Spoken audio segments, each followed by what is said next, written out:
technology from China. HVPD-SW-IR Sonic Wave Infrared Thermal Partial Discharge Detector. Our instruments have been successfully used by China railway authorities to detect and identify gas leaks in pipelines, effectively preventing accidents. Now let's demonstrate and simulate it. The collector has a built-in ultrasonic sensor. The host has started to detect. Now blow through my mouth.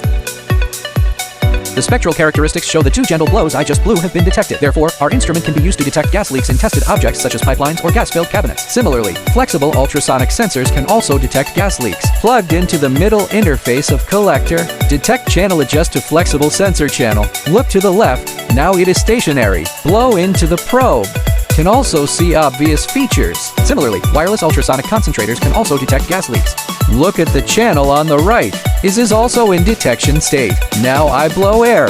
You can also see a significant change in the map on the right channel. Thanks for watching the tutorial video prepared by HD Yoga Manufacturing.